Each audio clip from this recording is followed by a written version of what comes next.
Sam Altman has recently made some really crazy remarks, and he's been talking specifically a lot about AGI. So he went and did this whole like Q&A thing over at Stanford, I think in their eCorner program, and it's very rare that you get these moments where you feel like you can kind of just ask them anything. I guess Sam's done a bunch of podcasts, which have been great with Lex Friedman and others, and those are good conversations, but it feels like to me anyways, who's in this every day, those don't come often enough. So anytime there's a new one, I'm excited about it. And this one definitely did not disappoint. He gives some insane comments. I'll be going all over all of it on essentially what's going on with GPT-5, AGI, what their goals are, how much money they're going to be spending on this, areas that students should be focusing on, crazy stuff. So let's get into all of it. The first thing that he said, which was kind of, I don't know, really quoted, it was all over X and stuff. ChatGPT is not phenomenal. Like ChatGPT is like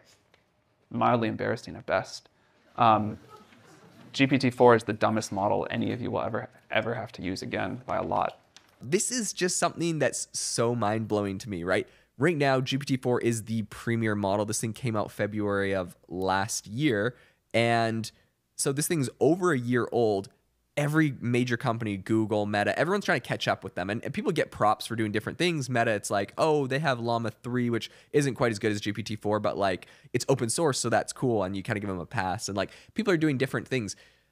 People are struggling. I think right now Anthropic like might have slightly edged out GPT-4, but this is like over a year later that we're seeing some of these advancements. So for Sam to be like, GPT-4 is the worst AI model you're ever going to use, it's kind of embarrassing, it's dumb, it's horrible, is really mind-blowing to think of what GPT-5 is going to be like. So they're kind of talking to him a little bit about like, what is it going to take to achieve AGI? How much money is it going to cost? Like, what is this actually going to look like? And he said that he, quote, doesn't care whether the company burns $500 million or $50 billion a year. And he says all this, as long as they're staying on the trajectory of creating AGI, it's going to be worth it, because he's like, look, like if we're focusing on building AGI, the global standard of living is going to increase so much. The value that we're going to create for the world is so high that the cost literally doesn't matter. Now, I saw a bunch of comments on LinkedIn of people getting mad at him and about his comments saying like, this is ridiculous, spending $500 million, $5 billion a year. I mean, a lot of this is literally just compute costs, right? So it's like the cost of processing and training these models and GPUs and like everything associated with that.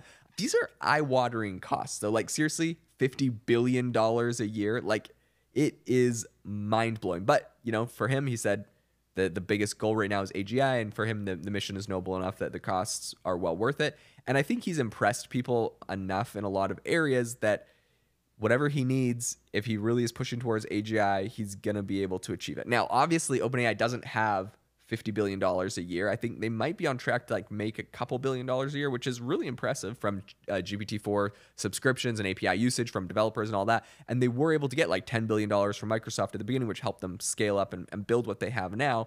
But it's kind of crazy if you start thinking about where this all goes. So he was also kind of talking about the importance of global access to compute. And he said that the mission to make ChatGPT free for as many people as want to use it is something that is still very important to OpenAI. They get a lot of flack because they went from being a not-profit to a for-profit company, and Elon Musk is like suing them over that because he invested in a non-profit and then it got turned into a for-profit. So like, but he's not on the board and doesn't have any shares in it anymore, and it gave him like $100 million. So you can kind of understand how he might be upset about that. Big controversy. In any case, they get a lot of flack about this, but they're still saying it's really core to their mission that like the open and OpenAI isn't like their open source anymore, because that was kind of the original goal or the original kind of mission. Now they're saying open is meaning like we're trying to openly share this for free with as many people as possible. And they're obviously not giving away GPT-4 for free because that's expensive and you got to pay $20 a month for that. But GPT 3.5, if you go to their website, you don't even need an account. You can use for completely free, and people all over the world are able to do that. So I think, you know, to be fair, this is a big part of like what their mission is and what they're kind of focusing on at the moment. So he also revealed, which is really interesting, during a different talk when he was over at Harvard University, that there's kind of this big controversy and thing going on the internet right now where there's GPT-2, this chatbot.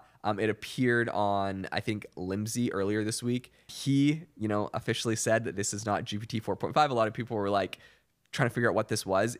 I think a lot of the speculations and rumors essentially were that there's this new GPT-2 bot that like just appeared randomly somewhere, and if you tested it, it was actually better at coding than other models. It was better at coding than GPT-4, allegedly, right?